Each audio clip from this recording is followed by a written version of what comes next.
There are 25 companies that are responsible for 50% of the carbon in the environment. I'm just going to pause here. Yeah. Minute of silence. Those people could fit around a conference table. Welcome to the Driving Impact podcast, where we speak with leading experts about the most pressing topics of our time. We are excited to have you join us as we dig deep into bold innovations and ideas from today's leading scientists, artists, entrepreneurs, and change makers from diverse fields. I am Kathleen Jean-Pierre. Your host will guide you on this journey. Welcome to the Driving Impact podcast. Today, we're with Trista Harris, who's a global futurist, also a trend sensor. She's also the author of 2 books. One of them is Future Goods, and what it talks about is how to use futurism to save the world. Welcome to a podcast. I'm excited to talk to you about different topics around trends, sustainability, social and corporate governance. Kathleen, I'm so excited to be here with you today and excited to have this conversation. I feel like it's a privilege because we're together on Black Women on Boards. Yes. And we're also part of Wonder Woman dinners where we're building community. I love it with so many intersections, so this should be a ton of fun. First question I have for you, I wanted to start with a fun fact. You ended up on the island of a billionaire. I did. How did it happen? Who was the billionaire? Where's the island? It is a crazy series of events. My friend says that I Ferris Buellered my way onto Necker Island, which is Richard Branson's private island in the U.S. Virgin Islands. And it was a crazy series of events where I received a fellowship. There is a foundation in Minnesota called the Bush Foundation. And during that fellowship process, they said, who would you like to network with over the course of this fellowship? And I'm a really great networker. If I want to talk to somebody, I know how to do it. And I said, I need to pick somebody that is so hard that I know that I've been able to create this because of this unique experience of this fellowship. And so most of the other folks in my cohort were like, I'd like to talk to this professor at the University of Minnesota, or there's somebody at Stanford. And I said, Richard Branson. And people were like, I do not have a Richard Branson connection for you. And what I was drawn to is he's a really unique model of philanthropy that is about solving some of the toughest problems that exist. He's got a larger than life personality, and he's really leveraged his companies to try to move his mission to make the world a better place forward. And I wanted to hear why and how he could encourage other people to do that. And you wanted to be part of understand his process, his thinking process. I'm trying to learn as much as I could about the future of philanthropy. And I felt like this is the future of philanthropy. And so let me learn from a person that's creating it.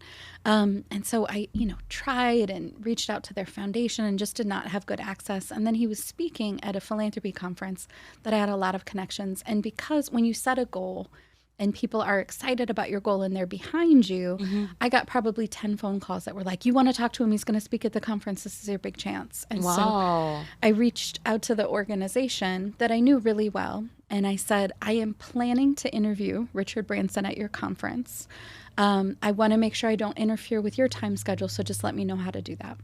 And the person that I reached out to reached back out to me, and we had a quick conversation. He said, who have you been talking to? And I said, well, I reached out to his foundation. He's like, his foundation doesn't do his scheduling. And immediately he knew that I was full of it. And so I was so embarrassed. He was like, call me back when you have a actual plan. Oh my gosh. And I was like, I'm so humiliated. These people know me and this is so embarrassing. And at least you were trying. For sure. And I had a really great coach, and she was like, he's on social media, make the case on social media that he should let you interview him. And I was like, I'm already so embarrassed. That is too embarrassing. So what I did instead is I wrote up a case for why I was the right person to interview him about his philanthropy. I had talked about who else I had interviewed in his network and what my expertise was in the field. And I sent it to the person that knew that I was full of it and their boss. Okay. Their boss did not know I was full of it. And so their boss forwarded it to Richard's PR folks. And they said, sure, she can have 15 minutes. And 15 minutes. And so I got to interview him at the conference. It was amazing. And at the end, I was really disappointed. And I couldn't figure out why. You set a big goal. Yeah, and then you decided to dream big and go for And then I dream. accomplished something that felt impossible. And I was like, why am I so disappointed? It was a great interview. I got the sort of answers that I wanted. And I realized that in my head, I felt like the interview was happening at Necker Island because when I was 16, I saw MTV Cribs Mariah Carey, which I love it. which took place on Necker Island. And I was like, that is the coolest place I've ever seen. And so I was like, the disappointment was because I was not in this very special space. So you wanted to be on this island, that you had a perception that was this magical space. Yeah. And it was also like a long life dream. Yes, for sure. And so I'm like, you can't, that's like very first world problems to be like sad that you didn't do the interview on Necker Island.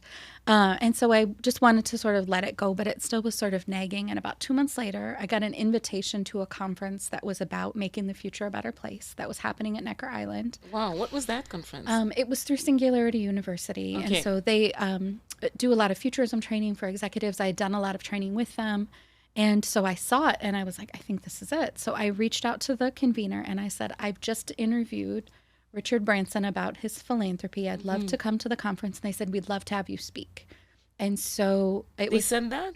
And Wow. so it was expensive to go to the conference, but I had this fellowship and they discounted my rate because I was going to be a speaker. And so then I was able to go and I had an amazing experience. I learned so much from him and how he thinks about his philanthropy and how he does his work overall and how he thinks about living, which is very different than he's a very fun person that like lives life all the way. And I learned a ton from that. And then I've been back since then. I'm going back next year.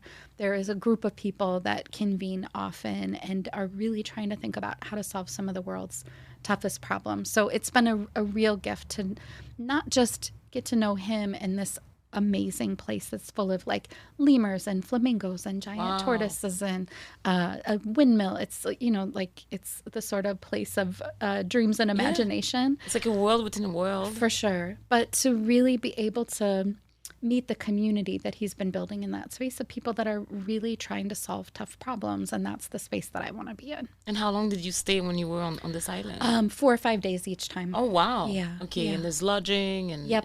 It is the nicest place I've ever stayed my entire life. It's lovely. Oh, gosh, this is so exciting. I think that's amazing. Fun fact to set us up for the conversation for today. For sure. Before we get started in the thick of things, I wanted to make sure that I understand what brought you to have a career as a global futurist, as a philanthropist. Did you have any signs or moments or that helped you identify that's what you wanted to do for a living? Yeah. I've worked in nonprofits and foundations since I was 14. That has always been my career path. I knew probably when I was 7 or 8 that's what I wanted to do. Wow. My friends would draw pictures of Barbie dream houses and I would draw pictures of community centers that would have zoos and a slide and art programs and those sorts of things. And a lot of that was my mom volunteered for a community theater that was in a community center. And so I'd spend a lot of time there and just really loved the way that they were making people's lives better. And I knew that I wanted to work someplace that was making people's lives better. And so worked in the social sector, and then I ran a foundation, and I was 29 years old, super excited to have my first... What was the foundation? The Headwaters Foundation for Justice, which is based in Minneapolis. Okay. And they do amazing work, and I felt like it was such a gift to be so early in my career and be running this phenomenal organization that was making the world a better place. And a couple months into the job, the stock market collapsed. This was 2008. Oh, wow. Foundations have endowments that are invested, and our endowment lost between 30 to 50% of its value during that time, which is not a great place to be as a foundation.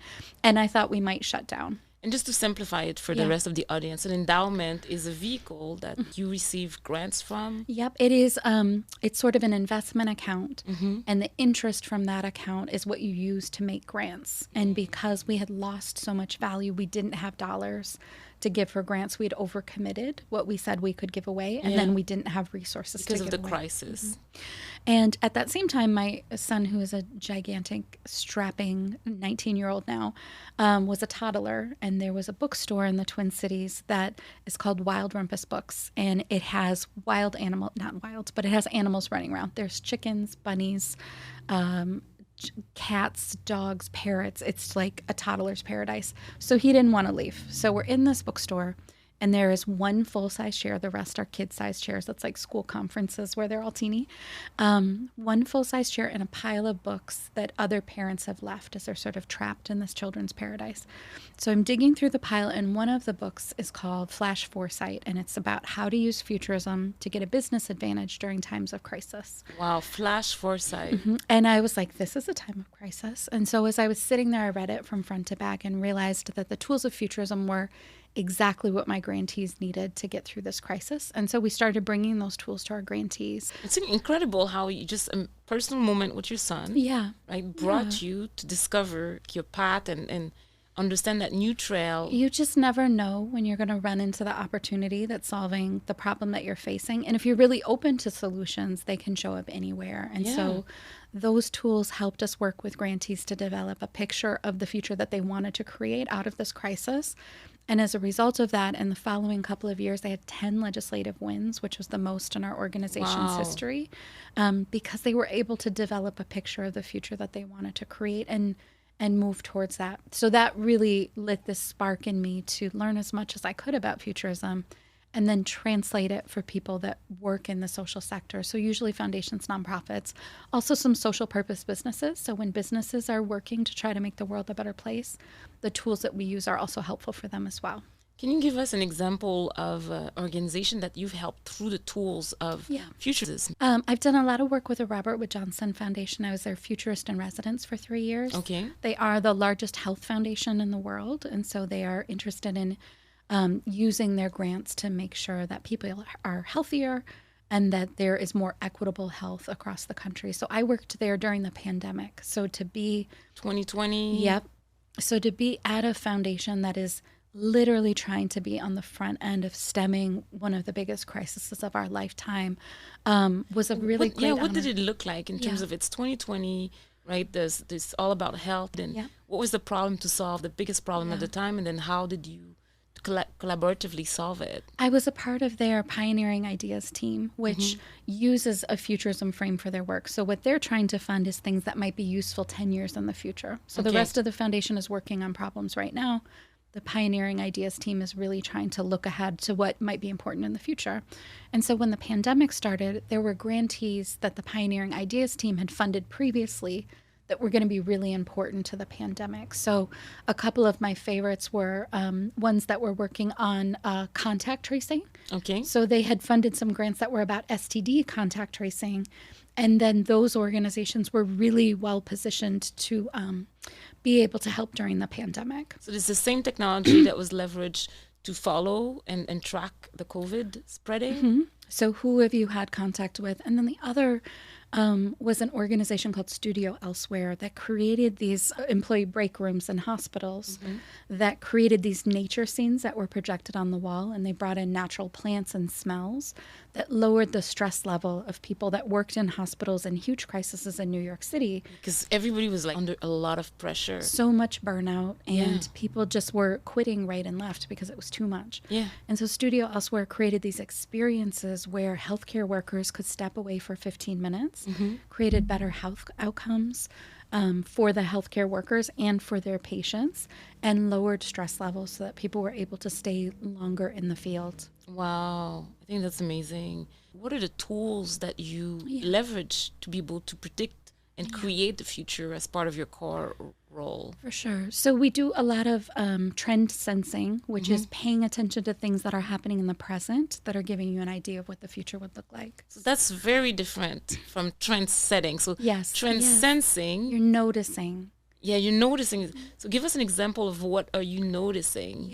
And what are the tools to be able to be aware of what's happening in the world? A couple different ways. So if you are interested in the future of something, future of early childhood education, future of transportation, set a Google alert for future of that thing that you care about. And what you have then is a constant stream of information about what might come next. And I encourage people to spend about 2 hours a week thinking about the future, regardless of what your role is.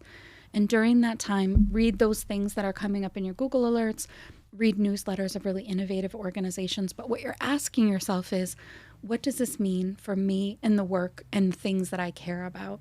And write notes for yourself. Yeah. And what that helps you to do is start to pick out things that are happening and pay attention to what the future might bring so that it isn't a surprise when it happens. So that's your 5% rule. So basically you spend 5% of your time Yep. like learning about a sector that you're passionate about to be able to eventually like train your brain to understand the trends, but also build a knowledge base Very much so. in that sector. Yep. So that's one of the ways that you're able to predict and sense the future, but you also have a couple of framework like backcasting. Yes. What is that? Backcasting is a tool where instead of waiting to see what the future might bring, you decide what you'd like the future to look like. So my company, Future Good, works with foundations and nonprofits and social purpose businesses, and we help them imagine 50 years in the future. If you were fully successful in meeting your mission, what would be different in the world, and what would your organization have to look like for that future to be true?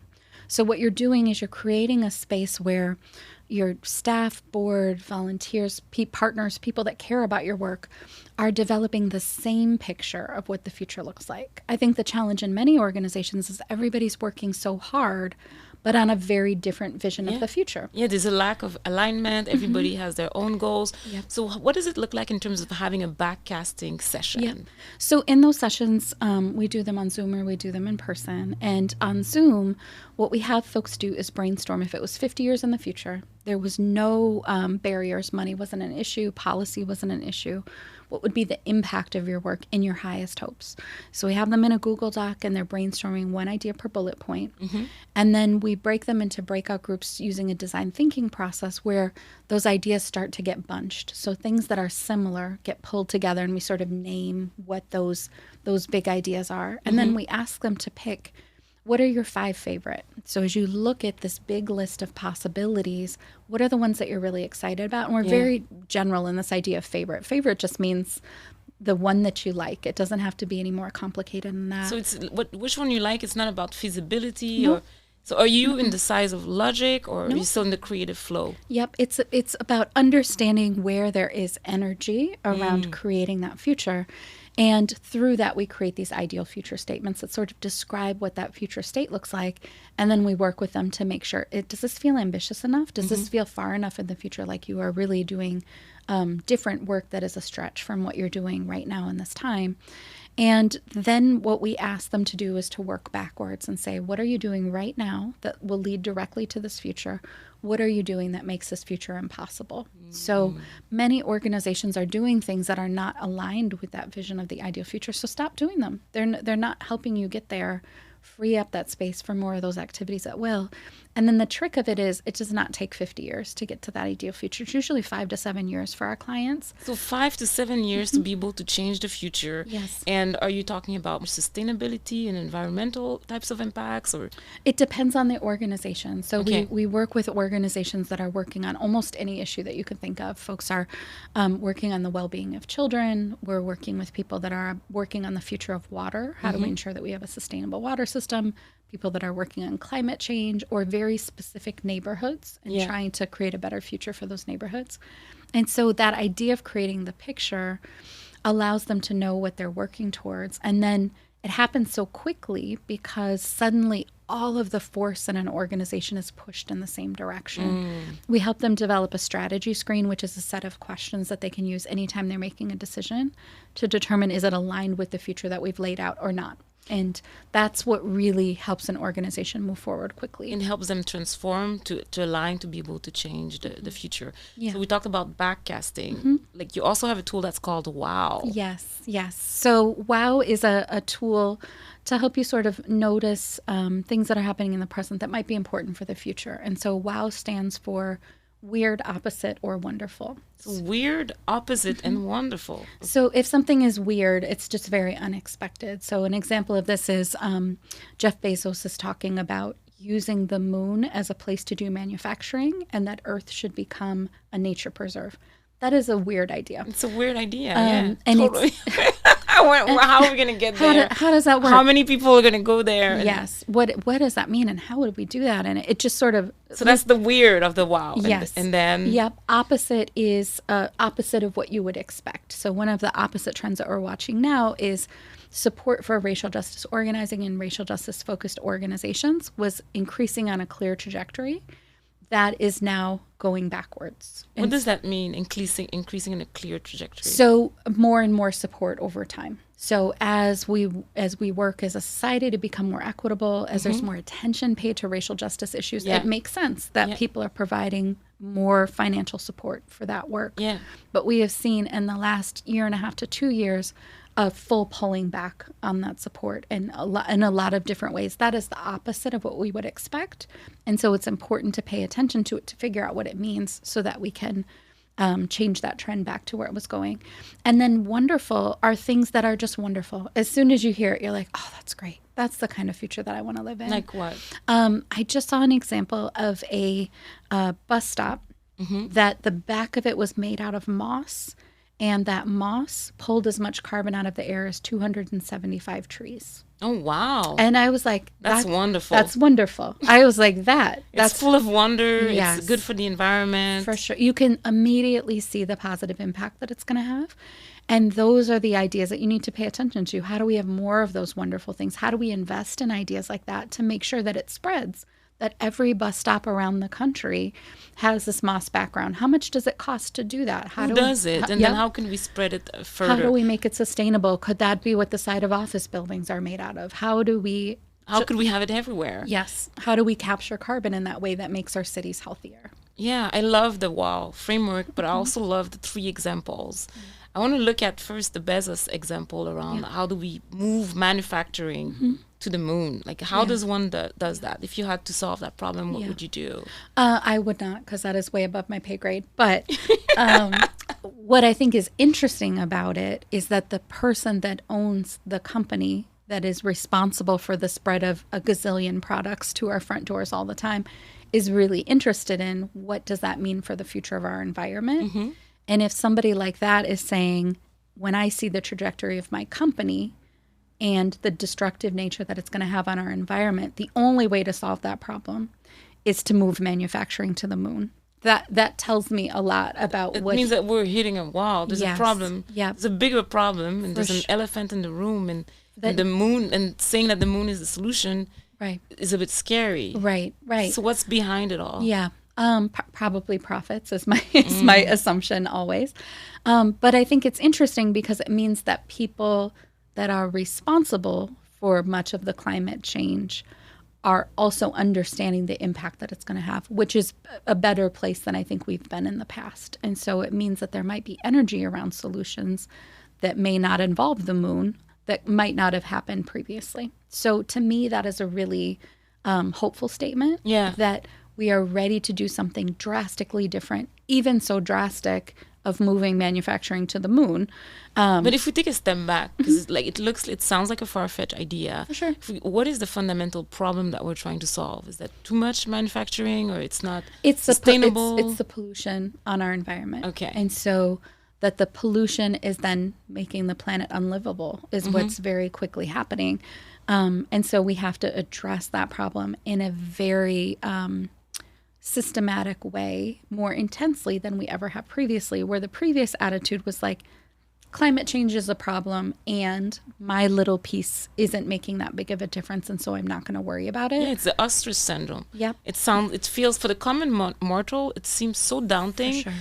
And everybody's so busy like in their day-to-day that it's like, I don't understand it. And we'll talk a bit more about it today. Yeah. Like, I don't understand it. I don't know what is my power within the grand scheme of things, so I'm just going to put my head in the sand and just forget about this problem and hope that somebody somewhere is solving the problem. And we've hit the point where we can't do that, with the fires on Maui and with all of the flooding that's happened around the world and hurricanes that are happening when it isn't hurricane season. This year has been a big year of floods, for sure, of heat waves, of fires, and where are we in the continuum? Are we still a lot of room to be able to turn around the trajectory, or so are we? I think that we have missed the window that's been talked about for decades. What was the window? The window was, how do we hit before the point of no return when it comes to carbon in the environment? So you hit this point where there is so much carbon in the environment.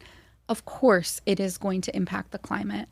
And the part that we're at now, where we actually need completely different solutions. A bit more like different solutions, like more drastic solutions, just because. More drastic. And there are 25 companies that are responsible for 50% of the carbon in the environment. 25 CEOs. Okay, I'm just gonna pause here. Yeah. Minute of silence. For sure. So what you're saying is that the problem of global warming and climate change, just 25 companies, right, that are contributing to half of our problem. Yes. Globally. Yes. And so those people could fit around a conference table. I Yeah. mean, this is not about, is Trista recycling enough? That is not the solution to this problem. It is those 25 CEOs making the decision that we need to move forward differently. And it is us as people in society needing to say, you are not allowed to cause humanity's extinction by your profit margin. So your sort of decision that profit is more important than this literally being a planet that we can live on. I mean, where is your profit going to live if there's no more planet? For sure. So I think just to pause on that, for a double click on the 25 CEOs, the question is, are they meeting, or do we have any decisions being made during the Davos or all the different conversations globally to be able to turn around that trajectory? And I Googled that list of 25 companies, and they seem to all follow a certain profile. Yeah. Most are oil companies and energy companies. And so what we have to make a decision on is not about individuals and what they're doing. It's the choices that consumers have. So if every single company that makes cars said we are only making electric cars, then consumers could only buy electric cars. Yeah. And that would be a drastic. So we talked about the drastic measures.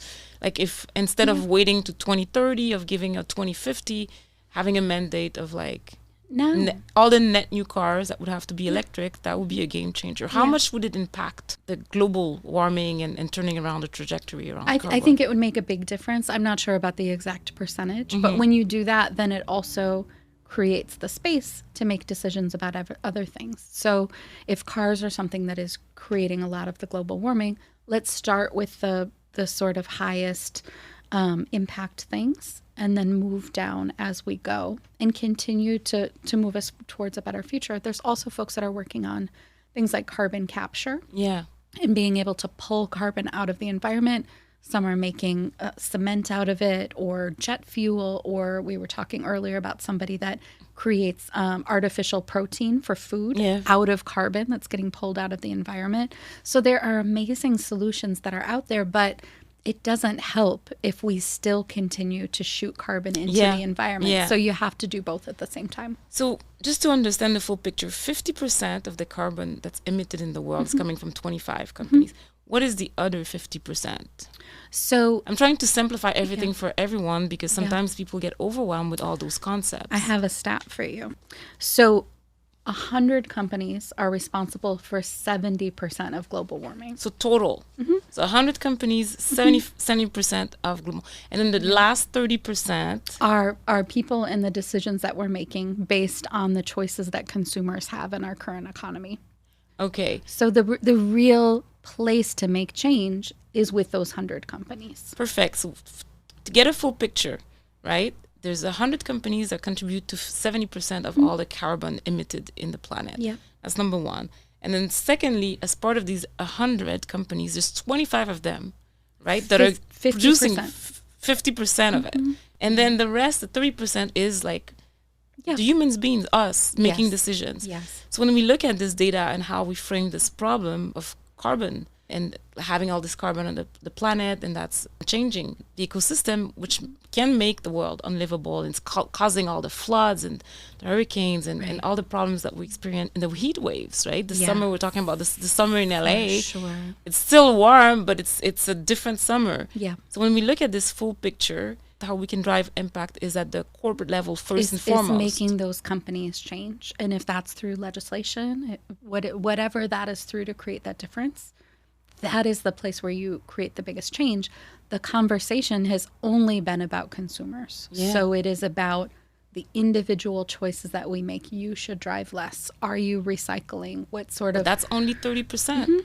I'm composting, I'm recycling, Yes. we move towards electric cars. And a lot of those choices are probably because it is your only product that's available to you. So in the United States, most of the toothpaste is sold in plastic containers that are not recyclable. Yeah. In other countries, they're made out of aluminum that is recyclable.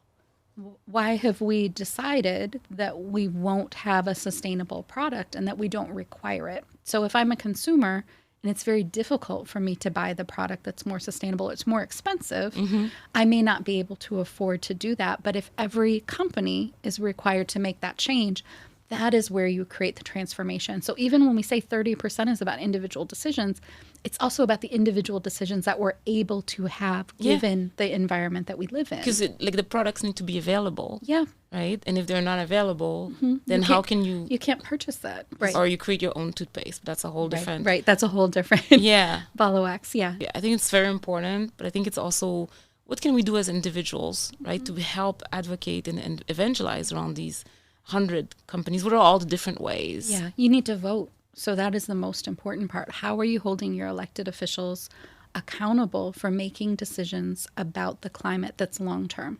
So for elected officials, they are on a 2-year cycle or a 4-year cycle, and it is about immediate wins that can show a benefit. That is Because they want to be able to renew their term. for sure. We need long-term solutions. And so if we don't if we're not asking our elected officials, if it is only about what have you done with my personal tax rate at this very moment, and it isn't about how are we making this planet habitable for our children, they're not going to be working on those issues. Yeah. So we need to ask, we need to demand it is really on a global scale. So this means like concretely for every single human being living in a neighborhood. Yeah.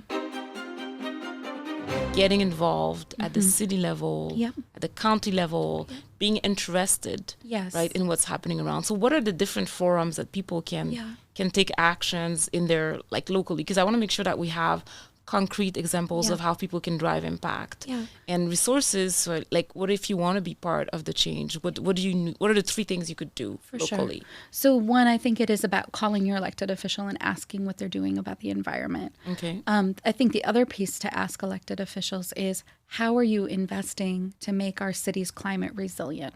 So a place like Puerto Rico, where the power was completely taken out with Hurricane Maria for months, is allowed by FEMA standards to only rebuild their infrastructure to what it looked like before. It was a terrible infrastructure before. So that's an opportunity to make it sustainable, green, environment Why are we friendly. not using solar in a place where there's so much sunshine? Yeah. Why are we not breaking apart the infrastructure so that if the grid goes down, it's only for a small part of a neighborhood instead of for the whole island? We have amazing opportunities to do things differently, but we need to be asking our elected officials to make that change and let them know that it's important to us. The second piece is don't buy from companies that are on this list of 100. And so as you're making decisions about where you're going to spend your dollars, don't spend it with companies that are making this planet unlivable. Yeah, so we can research this 100 companies and make educated choices of not supporting these companies. And then I think the last piece is having a picture of the future that you want to live in. So individually, just as I was talking about how with organizations, we're helping them think 50 years in the future. So for yourself, as you look at retirement age or end of your life, what do you want your impact to be? What's the change that you want to create in the world? And what are you doing right now that makes that future possible? And if you want your environment to look differently, are you planting trees in your yard? Yeah. So there's that saying, the best time to plant a tree was 100 years ago, and the second best time is today. Now. Yeah. And so how do we start to make those choices that are not about me in this very moment and how do I benefit, but how are future generations going to benefit from that as well? Are you encouraging everyone to vision board and create their future? Yeah. I think it's really useful to have a picture of the future for you and your impact and the sort of legacy that you want to leave behind.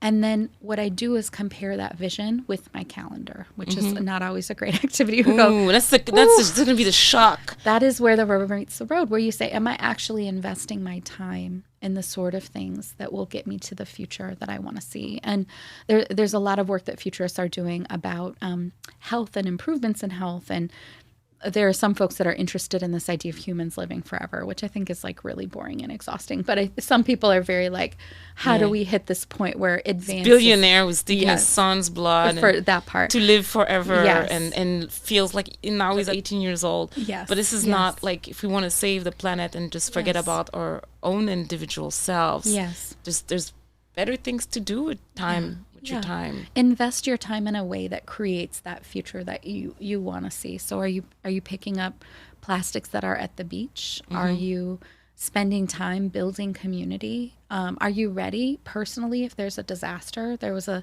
lot of conversation. There was a hurricane earthquake day that happened in LA a little while ago, and a lot of folks were sort of frantically running to the store to make sure that they had a couple of days worth of food. And what the sort of emergency officials were like is like, you live in California, you're supposed to have an earthquake kit with at least a few days worth of food, if not a week's worth of food. It's a part of the disaster preparedness. Yes. And so individually, how are we making sure that we have a little bit of resiliency for when these disasters happen? And then how are we making sure that our neighbors are prepared? And what is the community that we're building so that we can check on people and notice when somebody isn't well or notice if somebody needs something?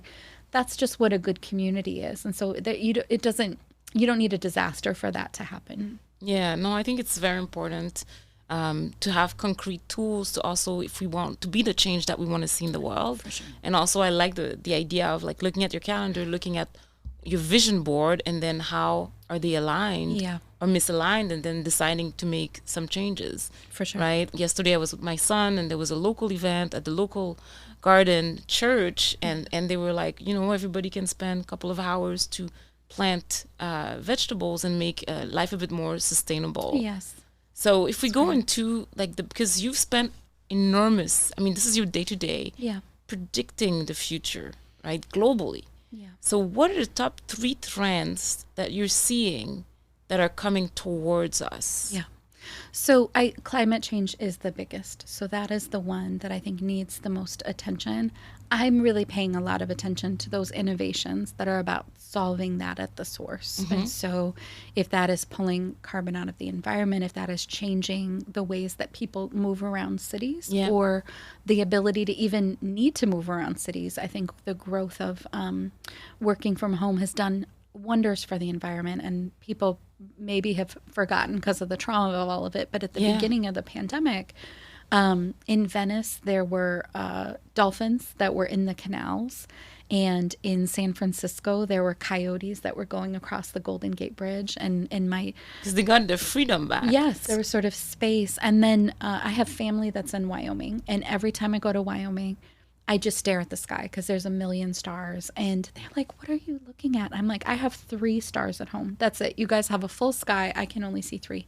And probably about 2 to 3 weeks into the lockdown, I was taking my garbage out at night and I looked up and there was a sky full of stars. And I had always thought that it was light pollution. I sort of lived near a big city and thought that's why I couldn't see. And I realized it was pollution. Wow. Do you see more stars in LA or Wyoming? I think it's obvious. Wyoming. Why there's a joke once that there was it actually happened though. There was a blackout in Los Angeles and all these people called 911 because they thought there was a gas leak or something was wrong, and it was the Milky Way. Nobody had ever seen it before. And it looked so strange in the sky that they called 911 about it. So that tells a lot. You're not seeing a ton of stars when you were in those types of stars when you're in Los Angeles. It's amazing. My son is always looking at the moon. Yeah. And it's beautiful when you're a kid and your eyes wide open and you're just, look, the moon. Every day he's chasing the moon.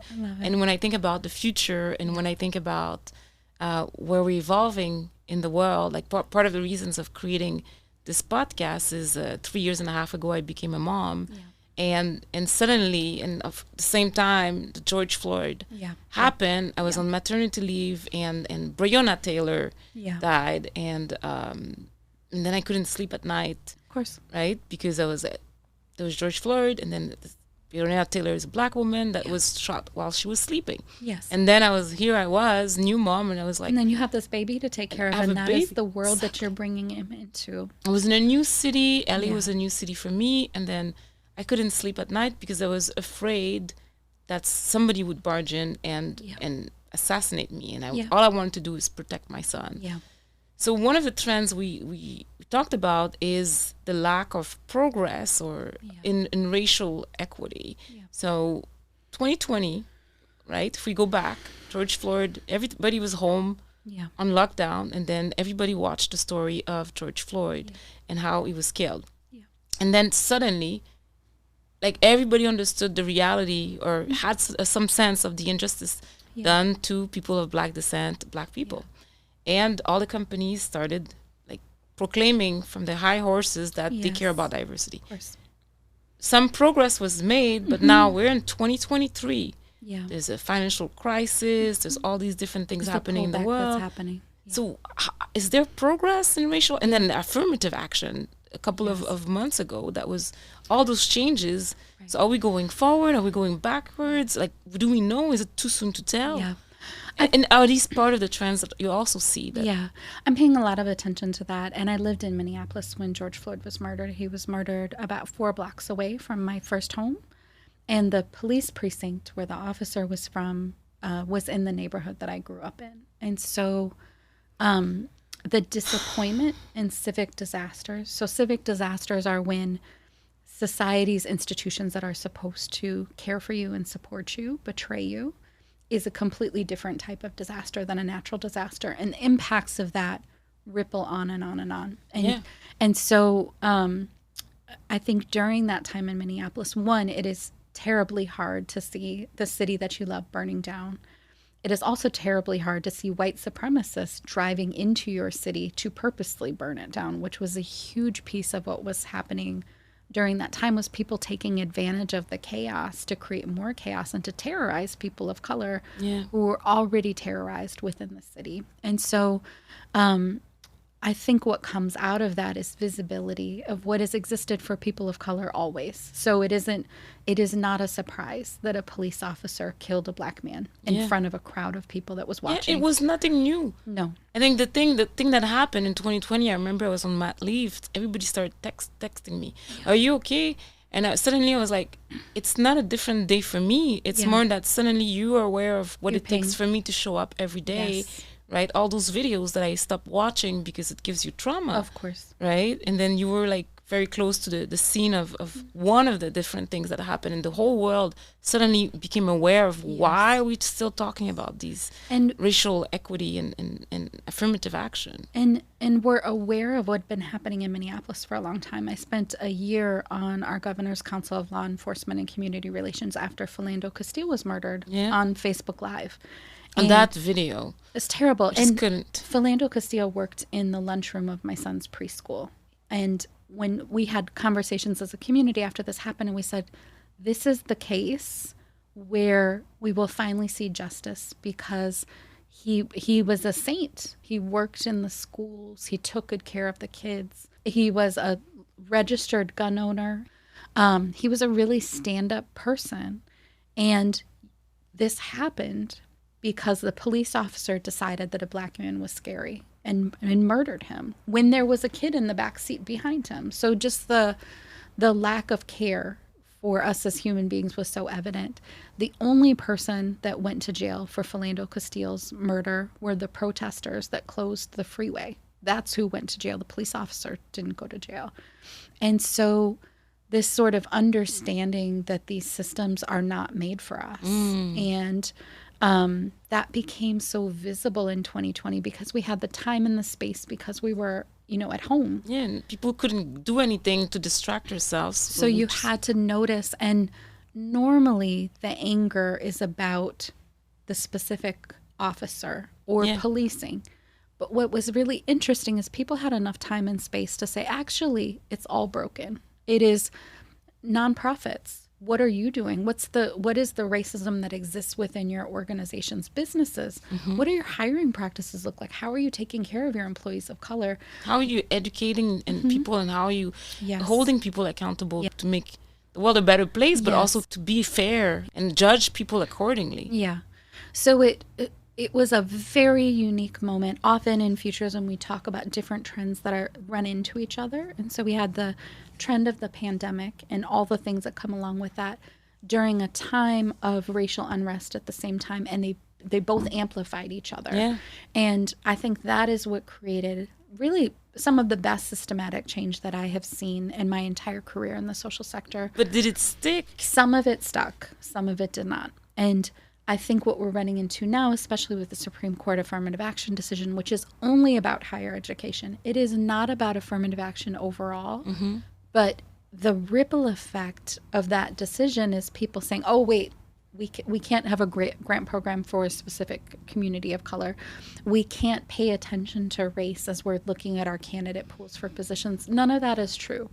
And the intention of these cases is to freeze all action and move us towards a more inequitable future. And so our responsibility during this time is not to get scared and not to stop and sort of wait and see. This is when you double down. Yeah. This is the time where you make big investments. This is the time where you really work to make sure that the change that we have had in these last couple of years is permanent and we build from it, not that we are moving backwards. And what can we individually do, right, to turn around this affirmative action decisions and change? I think for folks within organizations, ask questions about what the hiring process looks like. So paying attention to candidate race is also to understand where there's racism within your system. So it isn't just about affirmative action. You may be actively discriminating in different phases of your candidate search. And so let's make sure that that's not the case. In all of my organizations, we've used something that the NFL has used previously called the Rooney Rule, where in our final candidates, the final three, there needs to be at least one equally qualified person of color. That doesn't mean that we have to hire that person, but it means that we need to make sure that we have a strong enough pool within our process that we are able to end at that spot. And often when we work with search firms, at the end, they don't have that equally qualified candidate of color. We make them go back and get them and move it forward. It may be that you needed to reach out to a different network. Yeah. It may be that you just don't have the relationships that are necessary to do that. And so it is on us as folks in institutions to make sure that that happens, and that's how you create change. Because big corporations used to talk about there's a pipeline problem, Yeah. but it's not necessarily a pipeline problem. Now there's different organizations like Black Corporate Board Readiness Yes. in Santa Clara University that you just email them and you circulate a job opportunity, and you're going to have access to executive level Black people of Black descent. Black Women on Boards is another network, right, created by Merlin Santil, Robin Washington, that if you were looking for an executive and to diversify your pool of executives, that you can also email and submit the opportunity to be able to get out of your network if you don't have access to it. Because the beauty and also the flaw of a network is oftentimes people flock around similar birds. People just like them. Yeah. Right. And it doesn't create a diverse network of people or non-overlapping networks. Yeah. The real power of those networks and those spaces, years ago, when I ran the Minnesota Council on Foundations, Foundation said we can't find any qualified people of color for our program officer positions, which are sort of the core work that happens to decide where grants go. And I'm like, I know a lot of amazing people of color that would be great. And what is the issue? And so we ended up starting something called the Ron McKinley Philanthropy Fellowship, which was to train people of color for 3-year positions where they acted as program officers in different foundations. And we had more than a dozen fellows, maybe 24 that went through the program. And they were amazing and they did great work. One of them actually got hired 6 months into the job. So the intention was to have a 3-month role. They had a director level position open and they said, I feel like this fellow that we hired, everybody we're comparing to, is it okay if we hire her for this? Yes, hire her. She's amazing. Please do that. And the secondary effect is that all of these foundation CEOs that said, I can't find any qualified people of color, I would say I had 100 applicants for the 5 roles that we had open this year, and I could have hired 50 of them. Wow. So don't tell me that you can't find people, because I literally have stacks and stacks of resumes. And so what we saw in the field was not just we've got this 12 or 24 fellows, the entire field got more diverse because that excuse dissipated and people were able to dig into new places and develop new relationships. And that's where the transformative change comes, when the excuses stop. So as part of your core role, you predict trends. Yeah. Right? The first was you talked about the fact that there's going to be a bigger emphasis on global warming because we've reached that tipping point, point of no return.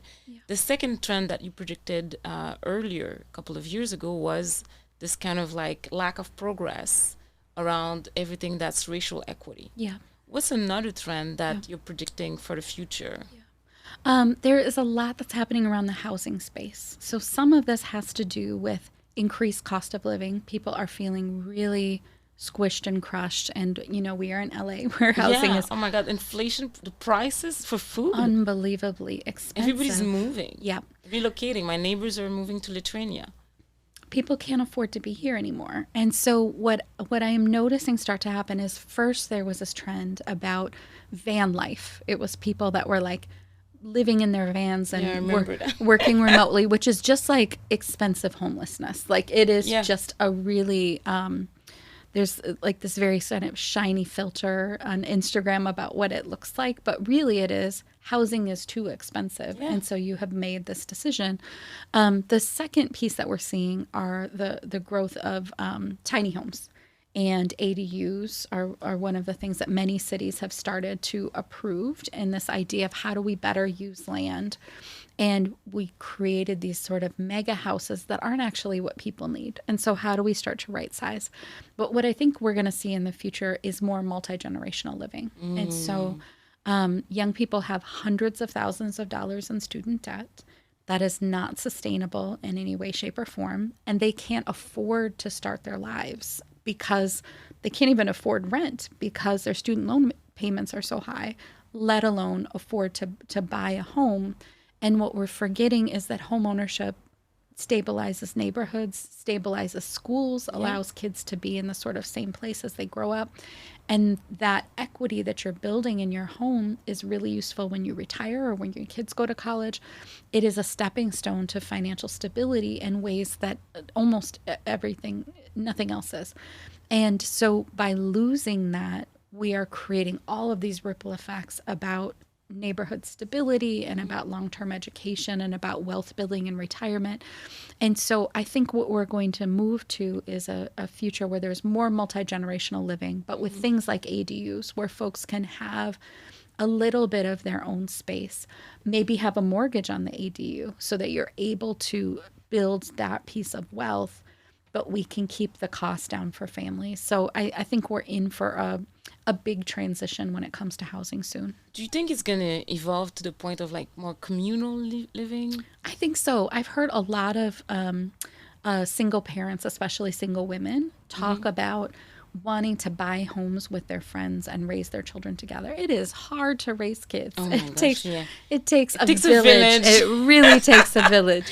It takes a neighborhood. Yes. And so to really sort of purposefully create those things and do it in a way that helps generate wealth for those women that are living together. So the buying a home together, or I had a dream when my kids were little about a neighborhood of tiny houses with a gigantic shared kitchen and big playground and all of those sort of things so that we could be together but also have our own space. And I think that's where you can create real change. Yeah, and when you think about life, like the way I grew up, I was living in Montreal and then would leave in the morning, play with the kids, but it was very, like, there were no cell phones. And it was like my parents knew where I was, that there was a forest in the back or I was at the neighbors. So it was like the whole street we were all raising.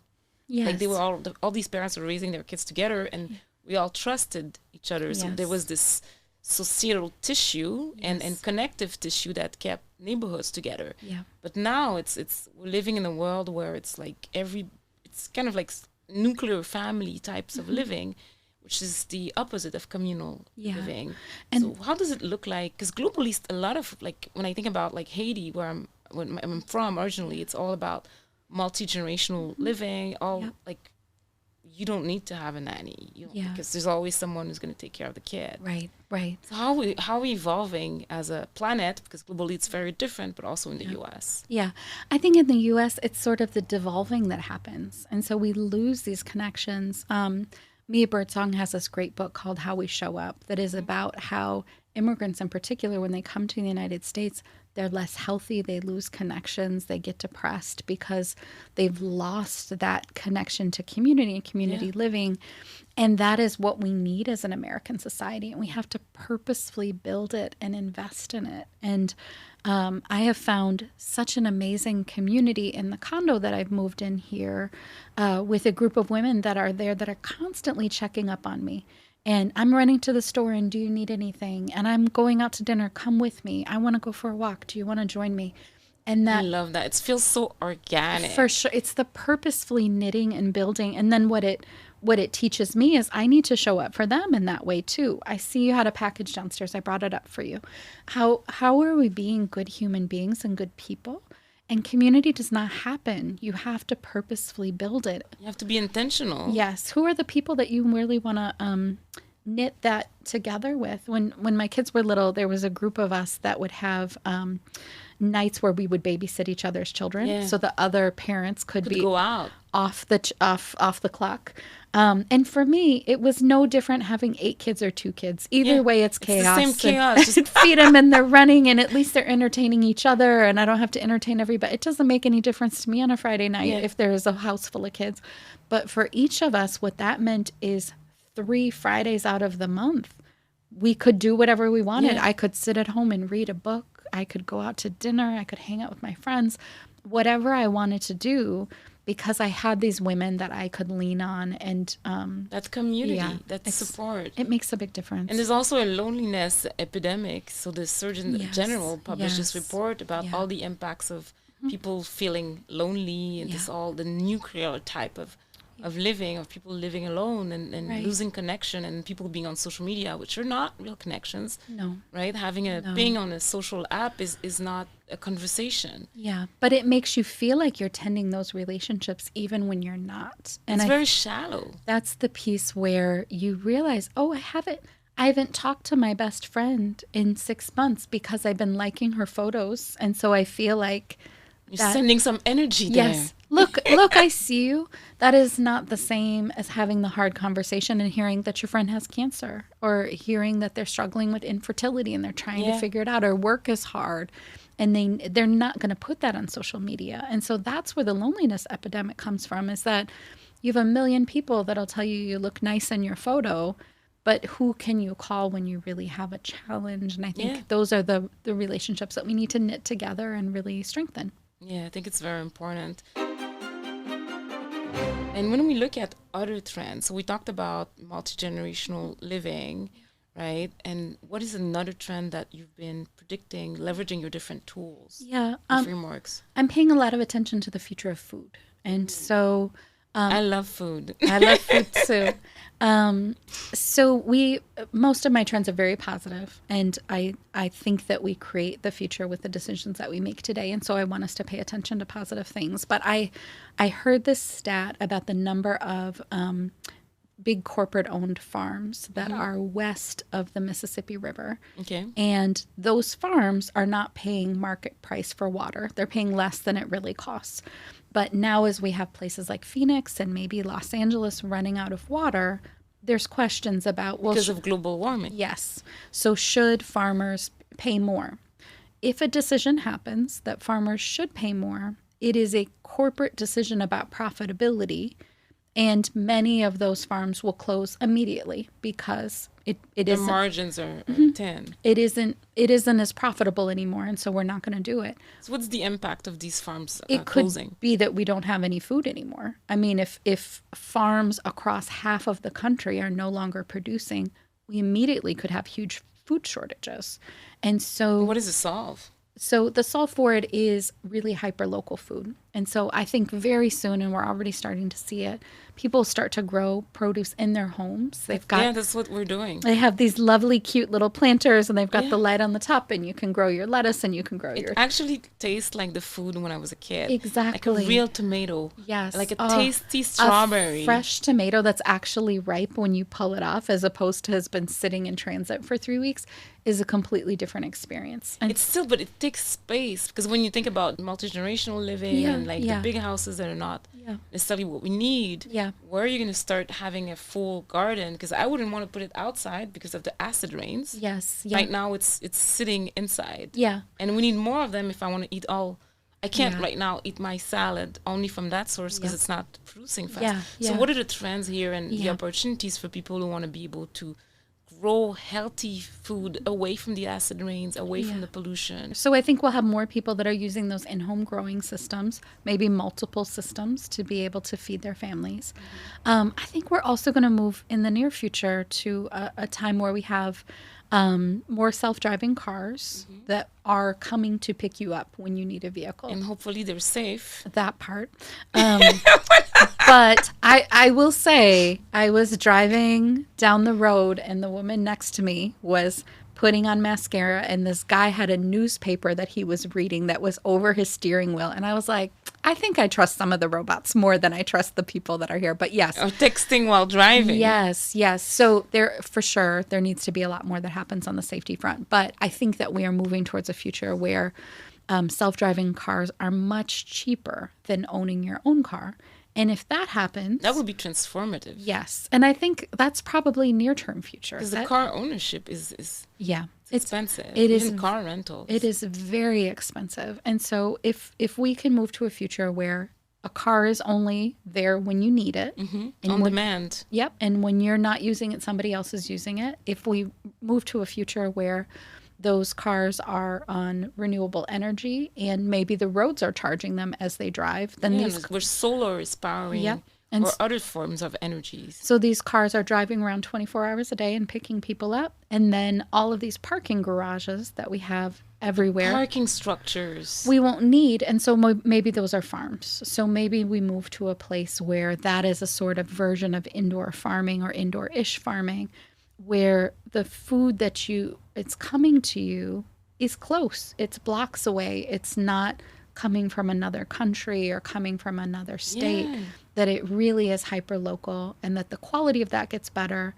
And those enclosed spaces mean if you have a drought or too much rain, you're protected. It's not your food is protected. It's not impacted in that way. I think we'll have schools and offices that are growing food that you can access in those spaces, and that it'll just like we have plants in offices. Why is it not a tomato plant? Why aren't we growing strawberries? How do we create those spaces where we are constantly lessening the need of a truck to drive from another state to bring that produce to you, and instead you're walking down the hall and grabbing it? How far do you think we are from this sustainable food chain, right, and the supply chain of the food, where we can eat and grow more local and healthier food? Yeah, I think consumers ask for it. And so I have a farmer's market that's half a block away from my house that I am at every single week. And I know the farmers and I know who's got the good stuff. And it's fantastic. And because I am shopping, they are then producing more because they've seen the week before, here's how much we sold. Next year, we should. So that's how you vote with your pocket, like going to the farmer's market. What else can people do? And I think people worry unhealthy food is a lot cheaper because it's heavily subsidized by the government. So like I said before, vote. Make sure that you are asking your elected officials, how are they subsidizing healthy food? How are they making sure that they're investing in folks having gardens at home? What does it look like if accessibility? Every household gets a new indoor farming system every year. If we're subsidizing commercial farmers, how come we're not subsidizing people having chickens in their backyard? How do we make sure that we're spreading out this infrastructure in a way where it's much more resilient? I think that's what we need, is a much more resilient future. And when you look at the cities, because it all goes together, right? The trends you talked about. How do we make our cities a bit more sustainable, a bit more easy to live in and to navigate, but also like reducing homelessness and a bit stronger social tissue? For sure. So cities are not built for people. I mean, it's like we especially Los Angeles. What are they built for then? Cars, probably. And I've heard a lot about all of the beautiful palm trees that exist here, and that they, one, are not removing carbon out of the air. Two, they don't provide any shade. And three, they're all supposed to die within the next 10 to 15 years, because many were planted at the exact same time and they have a 100-year lifespan. And so we have created this future where the cities aren't livable. And if you're waiting at a bus stop and there is no shade, you're going to go, next time I should drive because this is so uncomfortable. Yeah. And now you have another car that's on the road. So there's an effort that is about making cities accessible for people that are 8 years old and 80 years old. So those two ends of the sort of lifespan. Mm-hmm. And if you can create a city that feels good for those two age groups, it actually really works well for everybody. So what does it look like? If a city that's sustainable for an 8-year-old? Yeah, it is safe. Traffic is slowed down. There's a lot of green space. In Barcelona, they have these things called super blocks where it's probably a 9-block around area and you can drive your car around the 9 blocks, but within you don't drive. All of that is walking space and green space for people to be able to run around, and there's stores and other things that you can access. Communal spaces as well to build community and hang out. So you're able to connect and to really feel safe in the space that you have and not worry about a car coming speeding by. And so how do we create a little bit of inconvenience? So before, I used to drive my car right up into my home or right next to my home. Yeah.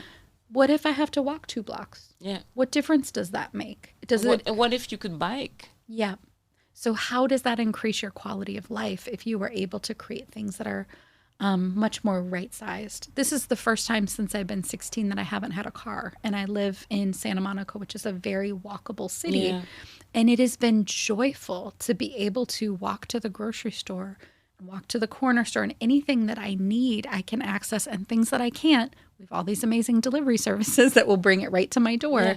Even drones are delivering food now. Yes. The little robots. We got the little robots that drive around the streets. So that's how I get my ramen delivered. It's delicious.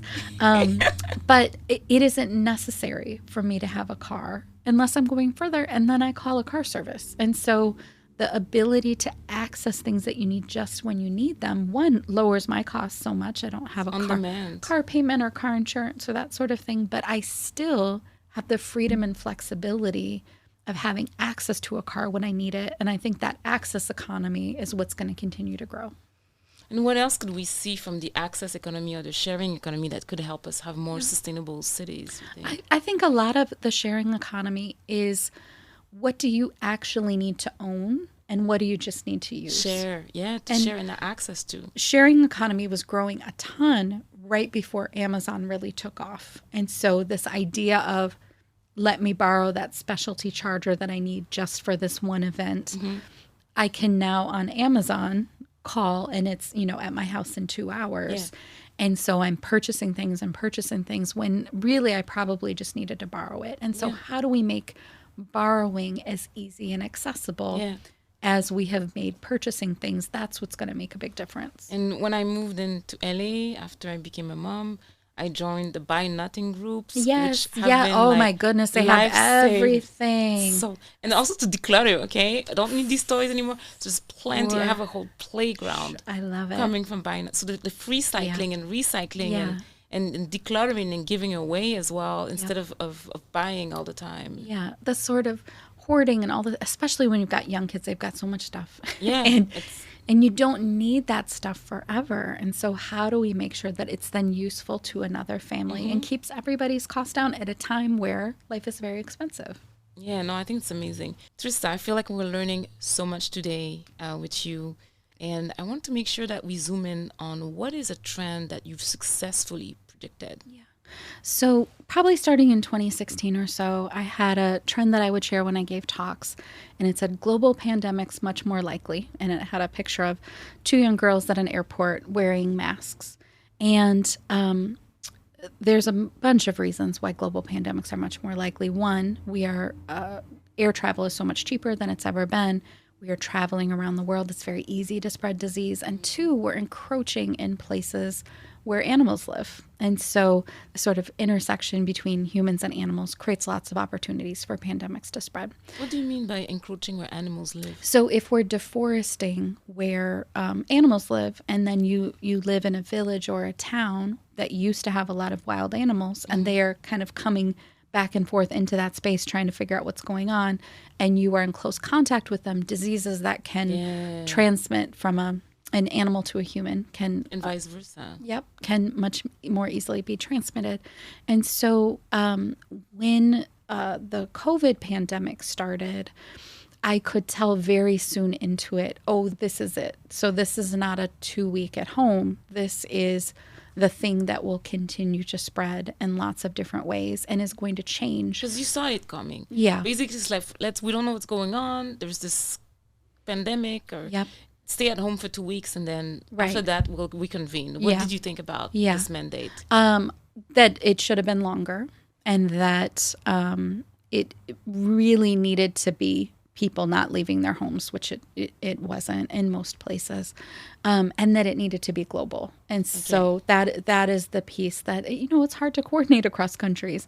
And so there was definitely an attempt, and I think that slowed down the pandemic in many ways. But for myself personally, when the lockdown was beginning, it was like, or the conversation about it was happening, it was like, okay, this is going to last for a long time. It's going to have a significant impact. And at that point, my business was in a co-working space. And it was one that was super popular, and they had a long waiting list and all those sort of things, and cost too much money every month. And so I went in and I said, hey, I want to cancel my space. And they're like, because this COVID thing, that's dumb. Like, you're not going to be able to get your space back. They didn't know you were a futurist. Right. And I said, no, I want to cancel. And they're like, whatever, fine, we'll cancel, but like, your loss. And I remember coming back in 2 or 3 months later to pick up mail, and it looked like a bomb had gone off. Like, it's completely empty. All of the staff had been fired. There's a huge pile of mail that you're digging through, trying to find your mail, find your stuff. And they're still recovering from that. Wow. And so what it allowed me to do is, of course there's panic. And, my daughter came back from college. My son was doing high school at home. Like, there's a huge transition. My daughter joked that when she left for college, I said, I wish I could home college you because I'm going to miss you so much. She was like, you did this. I am literally spending my junior year in my bedroom doing college classes. You did this. I was like, I did not create a global pandemic because I missed you. But what it allowed me to do in my business is immediately invest in figuring out how to do my work virtually, and making sure that my team knew how to do that, and making sure that we are paying for the tools that made that necessary, and helping our clients make that transition very, very quickly. Yeah, because if you predicted it, you already had a system. Yep. You applied the system to your own company. Right. And then you helped other companies make the transition, because there was a lot of confusion during that time. For sure. And my good friend, I hosted a training maybe a week or two into the lockdown that was what foresight and strategic sort of visioning for nonprofits around the pandemic. So helping them understand what is possible and what they should do. And she's like, I am literally like crying in my bedroom. How are you creating new programs? And I was like, first week, definitely crying in the closet, totally fine. But then you have to move into what's next. So I think what Futurism gives you is a resiliency about having a clearer picture of what's possible. And it's the uncertainty that's what's stressing people out. Yeah. So if I know it's not going to be 2 weeks, I'm going to start to make decisions that are not about being at home for 2 weeks. Yeah. It's about being at home for the long term, and boosting up our internet and the house so that everybody can do the things that they do. Immediately buying from Etsy these do not disturb signs that each of us could put on the different bedroom and office doors, because we're all trying to go to school or working. But like knowing that this is not a short-term decision, finishing our basement so that we had more space to be able to be at home, and deciding that right away instead of a year into the pandemic when everybody else was. Because there was a lot of uncertainty. Yep. We didn't know, are we going to still go to the office? Should we move? What what does the future look like? Yeah. So all of that understanding allowed it to be easier, cheaper, faster. It was still really hard, obviously. Yeah. But it's the future thinking of because depression is looking at the past, and anxiety is looking to the future. Yeah. So people were extremely anxious, and we saw skyrocketing mental health issues across. Divorce rates increased. New babies being born. Yes. But you have to have a picture of, if this is the state that we're going to be in, what do I want it to look like? Yeah. I bought a bunch of board games. I subscribed to every single streaming service that existed. Yeah. It was like, let's figure out how to make this time. How to make the best of this Yes, time that's yeah. with a lot of uncertainty for us, common mortals. For sure. Yeah. 1,000,000%. So that's a situation that you successfully predicted. Do you think that we're going to have more global pandemics? I'm going in like some scary topic here. I mean, we are still in the same global pandemic. And I think that we're in this sort of place where people are like, phew, COVID is over. COVID is not over. And we have learned how to manage it better. I think what we are not on top of is long COVID. Yeah. And there's a new variant that's Yes. striking. Some people in my team at work yeah, got that new variant. And it also brings us in the territory of just this collective global anxiety Yeah. around everything that's just Right. been happening since 2020, like from George Floyd and racial equity Yeah. to this elongating pandemic and the frustration of people not wanting to be able to predict the future, right? Then we have like the financial crisis, inflation, yeah. and then all, we have all the things. all the beautiful, and then global warming. Yeah. How do we help people become resilient or make decisions that to sustain themselves in this elongated state of collective? Because it's not just a solo anxiety, it's a collective anxiety. For sure. I think people need to take time to rest and to take good care of themselves. And we're not completing stress cycles. So it is this idea of you're stressed, and then the stress sort of ends, but it's still living within you. And we have to figure out how to get that out of your body. Is it meditation? Is it exercise? What are the things that help you sort of process that stress so that you're not just building one stress cycle on top of another? I think the other challenge, especially around the pandemic, and I would say around the racial reckoning, is there is a collective grief that has not been expressed about anything. But how do you collectively grieve? So normally what happens after a war, that sort of thing, is you create a memorial and you have a day where you look back and you remember who has been lost and what has been lost. With a pandemic that is so all-encompassing. And ever evolving. Yes, you never have a moment where you say that thing is over. And so you never properly grieve it. All of us have lost people during the pandemic. Yeah. And during that time, you couldn't go to funerals. You couldn't do all of the things of grief that we normally do. There's a network that I lead that is racial justice leaders. And one of them was saying how difficult it was in 2021 because they were hitting the holidays. And in the previous year, they had lost 10 family members in a month and a half to COVID. 10 family members. That's huge. And so to then go into a time of year that is about family and connection, and those people are literally not there. No, people are grieving. It's re-traumatizing. Yeah. And so we talked with her about what are the celebrations that you're going to create that are new, that are about those people that you have lost. Are you still setting a seat at the table? Is everybody saying something about each of those people as you're there? What's the recipe that you're bringing forward? Because together we have to process those things in a way that we have not given ourselves space to do, because it is about hustle and we're still at home and we're working and we're doing, and now we're helping our kids with schooling at home, and there isn't any space. And I think this is the time where we need to pause. Yeah. To look internally and reconsider, what do I need to take good care of myself in this moment in my mental health? Yeah.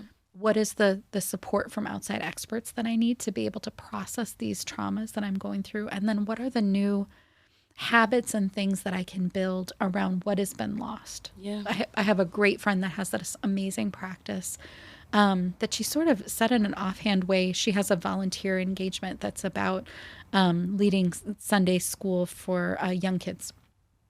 And I was like, how long have you been doing that? And she goes, oh, I've been doing it for 15 years.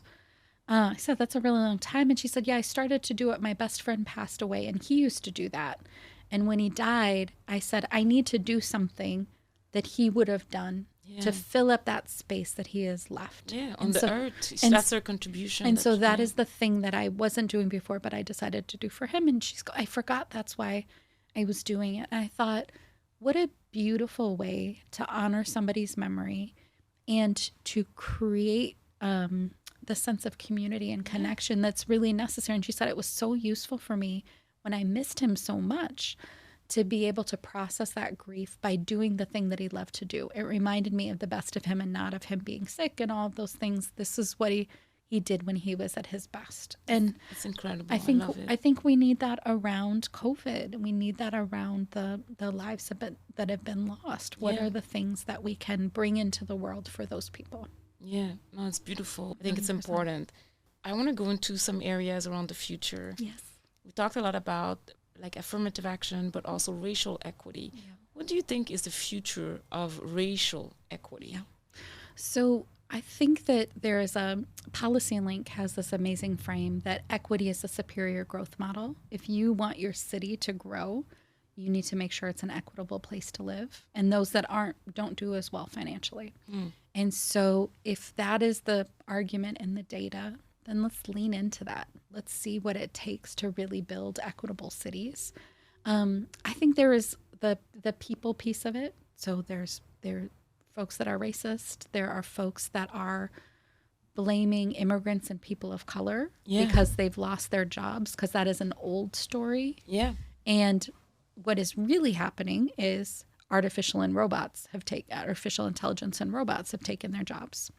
And if we're not having conversations about the way that these technologies are transforming the economy, what happens is we have an old story that we tell, and it builds up this racism and xenophobia. And it's passed from generation to generation. For sure. When you see it in schools, like it's impossible that a child just created that from their brain. For sure. So I think what we need to start to do is have real conversations about changes that are happening in our economy. And then we need to have conversations about how diverse teams actually make better decisions, how diverse communities are more economically strong, that the strength of our country actually is this diversity, and that we need to lean into that to create the equitable future that we want to see and that everybody benefits. I think there is this frame of white people will lose if we have a more equitable future. It's not the case. We can all win. There can actually be a much bigger pie. It isn't about somebody taking something away from you. It's about creating something better. And we just don't talk enough about that as a society. Yeah, we could create the future together. So that's what you see would be the future of racial equities, having conversations, dialogue, and co-creating together with all the different identities. For sure. If we go into, you talk a little bit about robotics and AI, right? There's different schools of thoughts. There's different books that are being published.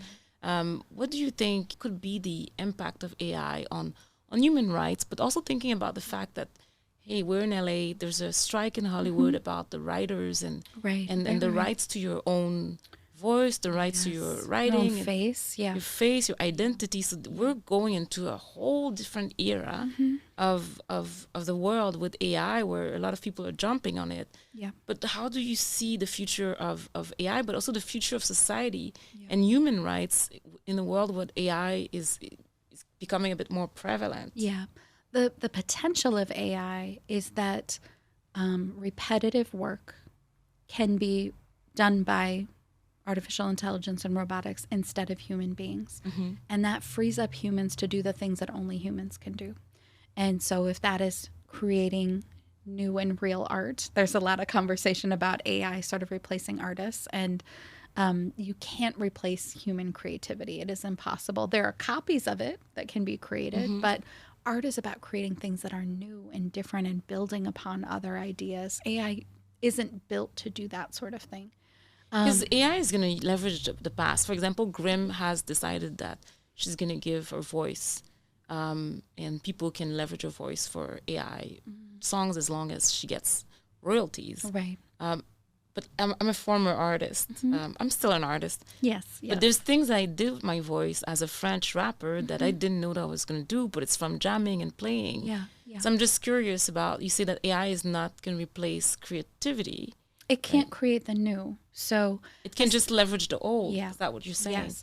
And so I see lots of examples of, let's have Biggie rap a Tupac verse and let's have Drake do a song about whatever. I want Biggie to rap a Drake song. Right. Just to see it. Right. And you could ask many of these systems to do it, and you'd have it in 5 minutes and it would be fine enough. But What I really want is a new artist creating something different and new based on their lived experience in this moment. It's not useful to have AI create something that an artist that doesn't live anymore, that lived 20 years ago, is repeating something that somebody else said 20 years ago. What is that telling me?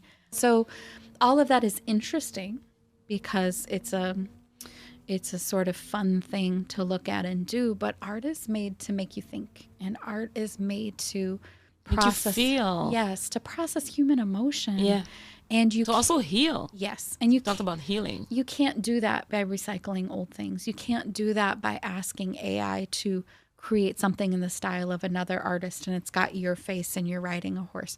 Who cares? Like what I want to know is an artist that is out in the world. What's their interpretation of what is happening in this moment? Mm-hmm. And already my entire team uses ChatGPT. I've used ChatGPT since November, and it is for writing or for which purposes? For everything. So Okay. I use it for brainstorming. I use it for naming things. I use it for the first version of anything that I write. And the intention of it is it's to break the writer's block that happens when you're stuck. The first draft is the hardest. And so for me to type in a bunch of words and say, I need an email that says that I'm sorry about this and I need this by Tuesday, make it sound like somebody that makes sense, because right now I don't make any sense. And it creates it. And then I go, make it friendlier. That seems too... There's too many adjectives. Yeah. Make it simpler. Write it at an 8th grade level. Make it friendlier. And then I take that and then I change some words and I create my version of it. But it's helping me to get through that first piece. Mm-hmm. What I've had to tell my team is that I have gotten some emails that they've created for clients or things that they've written that immediately I'm like, oh, ChatGPT wrote that. Yeah, that is you have to you can leverage it as part of the mix, but you have to go back and add your own touch to bring the human piece of it. And ChatGPT is great at mansplaining. So what it does is it says the same thing a lot of different ways, and so I'll read 3 paragraphs and I'll go, it is saying one thing and it is stretching it out into 3 paragraphs. But there's no the benefit of our business is that we make complicated things simple. And so if this tool is not helping us make complicated things simple, then this isn't the right tool for us to use in this moment. So as humans, we need to learn how to use these tools. And then what should happen, just like we had in the Industrial Revolution, we moved from 80 hours a week of work to 40 hours a week of work. We should move to people working 20 hours a week at work, utilizing AI tools to fill that gap, still paying people for 40 hours a week worth of work, taxing companies that use AI and robot taxes and those sort of things so that the financial benefit that they're receiving as a result of using these tools is shared with the workers that are a part of these companies. And then humans have more time to be a good neighbor and to be a parent and to take care of elderly relatives and to run for elected office and to care about long-term things, to create art, to be good human beings and grow stuff. That's what we need people to do. And I think that is the real potential of AI. That's amazing.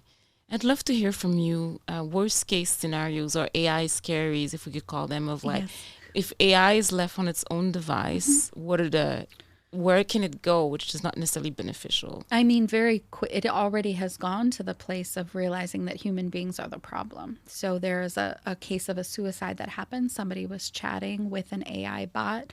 He was already in a very depressed state and was worried about climate change. And after the end of a 1-week conversation, the AI convinced him, it probably does make sense if you kill yourself. That would have a positive impact on the environment. Humans are the problem. And he did. The other challenge is AI understanding how to crack passwords and databases and unleashing nuclear warheads, because humans are the problem. And so I think that we have to create safeguards where decision-making happens by human beings. Mm-hmm. So yes, we can utilize AI to create different things and to be in that sort of space of taking ideas and trying to make them into something new. But when it comes to decisions, people make decisions. And within every organization, we have to come up with our own rules about AI and our own ethics around AI. And so the ethics that we use in our organizations are the purpose of AI is to give us more time to spend with clients. It's to give us more time to create new trends about the future.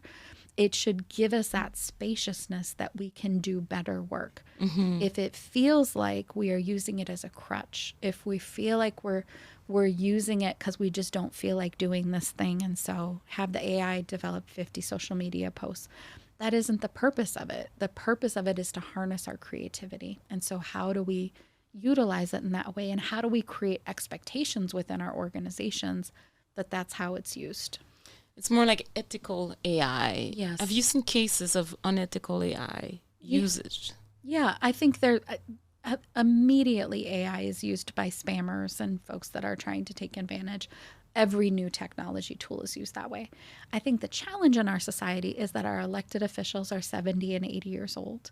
They don't understand how these technologies work, and they don't know how to legislate it. And so what we need to do is create guide rails around these tools about what they're allowed to do and not allowed to do, the databases and information that they have access to and what they don't have access to. And if my writing is being used to train AI, I should be being paid for that expertise that I'm giving to it. If I've written an article... Which goes back to the writers' strike in Hollywood. Yes, 100%. You can't replace the creativity of writers with AI. You can have really crappy quality work, which is what's going to happen. But if you want to use really skilled writers to train AI to write future episodes of a show based on what writers have created previously and the sort of storylines that they have about these people and what that means, then pay those writers, because the only reason the AI is able to do it is because the humans have done the work first. Yeah, before. And then that's human rights, and that's writers' rights. And they should benefit from it. And last time we spoke, you talked about this 14-year-old girl on Twitter. Was it you and I talked about this? I think so. So there was a chat bot that was trained on Twitter that was intended to be a 13 or 14-year-old girl. And they were sort of training her to people talk with her, and she responds. And here's this sort of, what are the pretend things that a teenage girl is concerned about? Within 24 hours of being live on Twitter, she became a neo-Nazi, because that's what happens when you spend too much time on Twitter. And so she was being trained by people that were, trying to figure out what they could do with this tool. But it really shows you how malleable they are to what's being inputted. The only reason that ChatGPT is a tool that we can actually use, because I've tried a lot of AI tools and they've all been really crappy.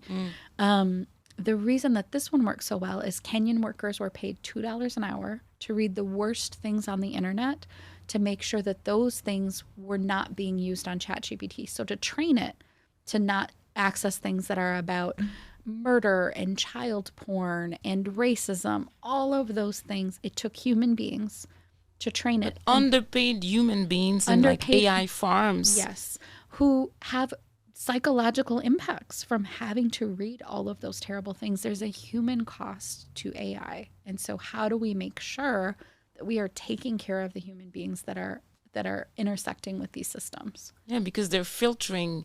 They trained the AI to be digestible for us. Yeah. But then these humans probably don't have social security or doctors. And then they're in the world, like having PTSD, trauma, etc., and being underpaid as well. For sure. So that's part of like the law, like, because like that would be a global United Nations type of enforcement where like there should be legislations, because I've heard of a couple of San Francisco startups who are leveraging these human farms to train AI. Of course. And then there's no consequence. And then you can make billions, but actually you're not responsible for sustaining lives and mental health on people in other countries. 1,000,000%. Trista, it's been a blast to have this conversation with you about future trends and backcasting and forecasting. And one of the questions I have is, what is the future of education? And where have you seen in the world good, positive examples of what could the world look like to make sure that we set it up for success for the next generation? One, I think AI can be leveraged for really customized learning for children. And I think there is a ton of potential in that.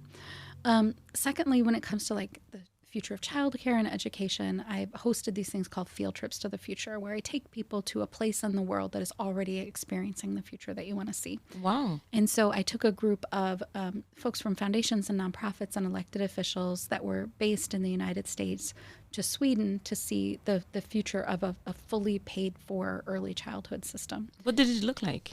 There was 25 of them that attended, and we visited childcare centers. We visited training programs that were training teachers. We spent time in the city and got to see what it looked and felt like to be in a place that is heavily invested in children.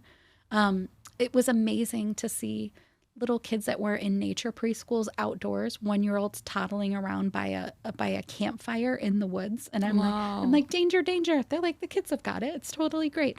And just that freedom and flexibility to be people. They don't do testing and all those things that we do. What you're really doing is training folks to be good citizens and be good partners and human beings. And that's what we're missing in our system. So I think that investment of really making sure that kids are getting all the love and care that they need makes a huge difference. And how does it support families differently than in the U.S. or other countries? Well, one, it's very inexpensive, like $100 a week for childcare. Wow, $100 a week for childcare. $100 a week. And the piece that was amazing to see when we visited one of these childcares is at the end of the night, they give the parents a full cooked meal from the kitchen. Each of the childcare centers has a chef. They create these amazing meals for the kids. And so the families leave with dinner so that they don't have to worry about dinner. And I'm like, that is amazing to just care enough about families and communities that you're taking care of them in that way. It does a lot for folks' mental health. That's amazing. And then lastly, again, thank you so much for being on our podcast, Driving Impact. And I want to make sure that people are aware of all the workshops that you run on top of getting your book, Future Good on your website. So what are the types of like workshop you run to help people become a little bit more like futuristic or better at backcasting or forecasting? For sure. So we train people on how to use Futurism. We have a program called Future Good Studio, which is a 3-month program, just 4 hours a month. You're a part of a cohort and a network where you're spending time with other people that are trying to use Futurism to make the world a better place. I also host mastermind retreats once a year. I think people need the time and space to think about their personal future. I have one happening in Palm Springs in the spring of 2024. Ooh, you might see me there. We'll lovely. See. It's a beautiful house with an amazing group of people. And so it's a great opportunity to really give yourself space to understand what your personal ideal future looks like and what's the legacy that you want to leave behind. That's amazing. Well, we'll put all the links so people can get to know you, get to know Future Good, and also keep learning from you. So thank you so much Kathleen, for coming. This has been so much fun. Thanks so much for having me today. Thank you. Appreciate it.